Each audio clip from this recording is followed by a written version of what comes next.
Hello dear students, welcome to NEET chemistry 180 Hindi. आज हमारा topic है सॉल्यूशन। क्लास 12 का फर्स्ट चैप्टर फिजिकल केमिस्ट्री का एक बहुत ही इंपॉर्टेंट टॉपिक है सॉल्यूशन।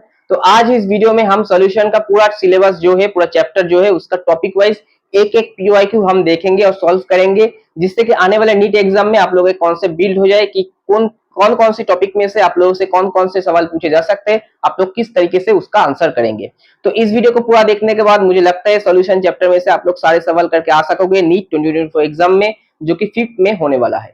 तो चलिए वीडियो को शुरू करते हैं। लेकिन वीडियो को शुरू करने से पहले जो लोग मेरे चैनल पर नए हो, चैनल को जरूर सब्सक्राइब कर दीजिएगा, नोटिफिकेशन बेल को प्रेस कर दीजिएगा, क्योंकि अगर आप लोग नीट 2024 का कैंडिडेट हो तो आने वाले 2 दिनों में मैं ऑर्गेनिक का पूरा वीडियो लाने वाला हूं, जहां पर मैं ऐसे ही पीओआईक्यू सॉल्व करूंगा टॉपिक वाइज, जिससे की तरह आप लोगों का एक शॉर्ट वीडियो के माध्यम से पूरा सिलेबस कवर हो जाएगा। और जो लोग 2025 देने वाले हैं वो लोग तो जरूर सब्सक्राइब कीजिए, क्योंकि आने वाले 1 सालों में मैं आप लोगों का पूरा सिलेबस कवर करवा दूंगा। तो चलिए वीडियो को शुरू करते हैं।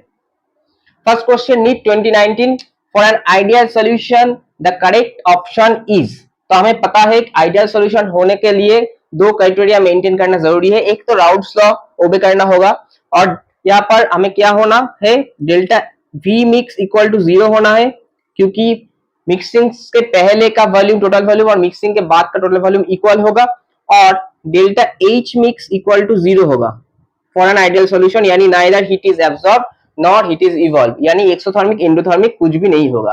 तो ऑप्शन देखिए, delta G mix equal to 0 नहीं, delta S mix equal to 0 नहीं, delta V mix not equal to 0, लेकिन हमें होना है क्या, 0 होना है, तो ये भी नहीं होगा, और delta H mix equal to 0, this is the criteria. तो option D will be the correct answer.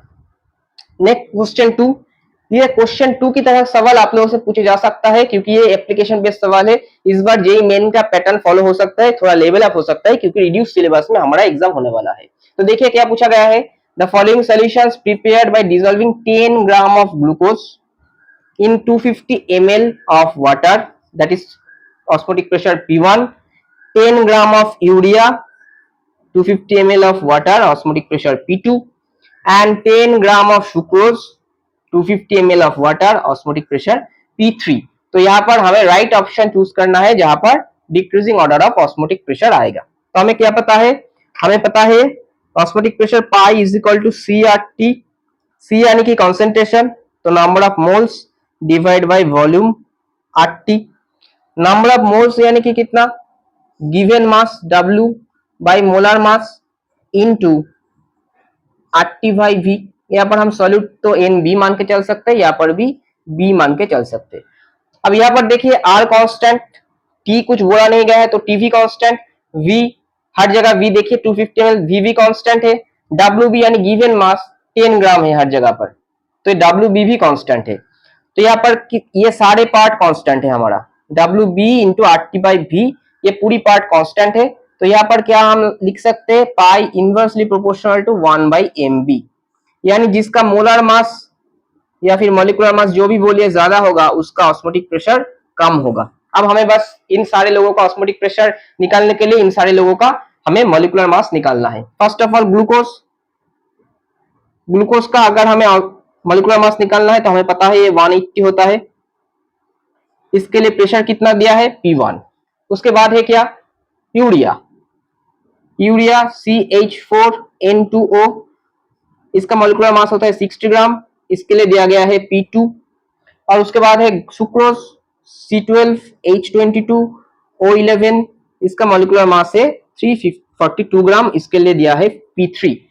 तो जिसका मॉलिक्यूलर मास ज्यादा उसका सबसे कम, तो जिसका सबसे कम एमबी जिसका लोएस्ट, उसका पाई क्या होगा, हाईएस्ट होगा। तो सबसे कम किसका है, देखिए यूरिया का सबसे कम है, तो सबसे हाईएस्ट प्रेशर क्या होगा, P2। उसके बाद देखिए कम क्या है, ग्लूकोज, तो P2 ग्रेटर देन P1, उसके बाद आएगा P3। तो ऑप्शन जहां पर भी ये होगा P2 P1 P3, P3 P1 P2 नहीं होगा, P2 P1 P3, तो option B will be the correct answer. इसके बाद हम और टॉपिक देखेंगे इस सॉल्यूशन चैप्टर में से। तो इसके बाद का कुछ टॉपिक हम देखेंगे। क्या बोला गया है, question 3, if the molality of the dilute solution is doubled, the value of molar depression constant Kf will be halved, tripled, unchanged or doubled। तो हमें पता है कि depression in freezing point is equal to Kf into M. तो ये KF क्या है, ये केएफ एक कांस्टेंट है which is particular for any solvent, किसी भी सॉल्वेंट की मोलालिटी जो भी हो, कम हो, ज्यादा हो, कॉन्सेंट्रेटेड हो, डाइल्यूट हो, कुछ भी हो सॉल्यूशन, ये कभी भी चेंज नहीं होगा क्योंकि वाटर के लिए भी फिक्स्ड है, बेंजीन के लिए भी फिक्स्ड है, तो सारे सॉल्वेंट के लिए ये केएफ का वैल्यू फिक्स्ड है, तो यहाँ पर क्या होगा, ये अनचेंज्ड होगा।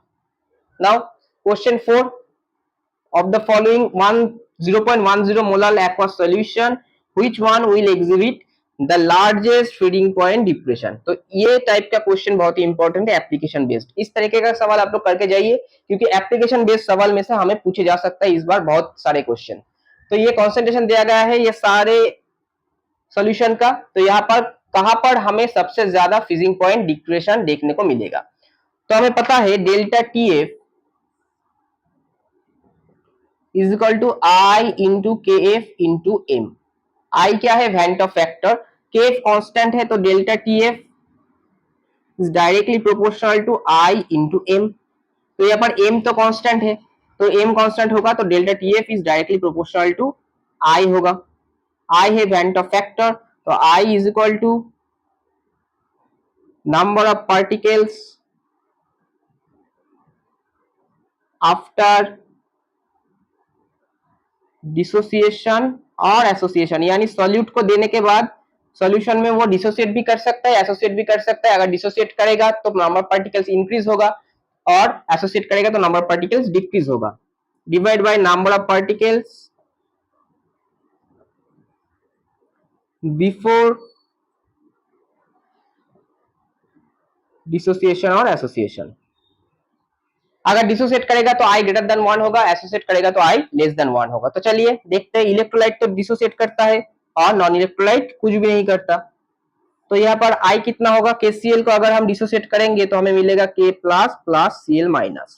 तो आई होगा डिसोसिएशन के बाद दोनों पार्टिकल और पहले 1 तो 2, C6H12O6 ये तो नॉन इलेक्ट्रोलाइट है, तो यहाँ पर आई इक्वल टू 1 होगा क्योंकि ये डिसोसिएट एसोसिएट कुछ भी नहीं करेगा।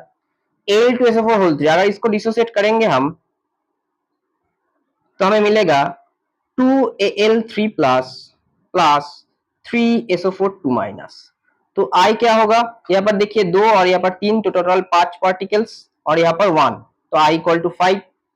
K2SO4 अगर ये डिसोसिएट करेगा तो हमें मिलेगा 2K plus plus SO4 2 minus. तो आई क्या होगा, यहाँ पर 2 और यहाँ पर एक 3 डिवाइड बाई पहले 1 था तो 3। तो आई सबसे ज्यादा कहां पर है, यहाँ पर देखिए 5, आई सबसे ज्यादा यहाँ पर है, तो डिप्रेशन यहाँ पर भी ज्यादा होगा। तो आई अगर इंक्रीज होगा तो डेल्टा टी एफ इंक्रीज होगा, तो आई जहां पर मैक्सिमम होगा डिप्रेशन वहां पर मैक्सिमम होगा। यहाँ पर आई क्या है, मैक्सिमम है, तो डेल्टा टी एफ यानी कि डिप्रेशन भी यहाँ पर मैक्सिमम होगा। तो option C will be the correct answer. तो ये छोटा एक वीडियो के माध्यम से मैंने हार्ड टॉपिक को बोलने का कोशिश किया है। अगर वीडियो आप लोगों को हेल्पफुल लगा तो जरूर चैनल को सब्सक्राइब कर दीजिएगा, दोस्तों के साथ शेयर कर दीजिएगा और वीडियो को लाइक कर दीजिएगा और कमेंट तो जरूर कीजिएगा। Negative positive all feedbacks are welcome. नमस्कार।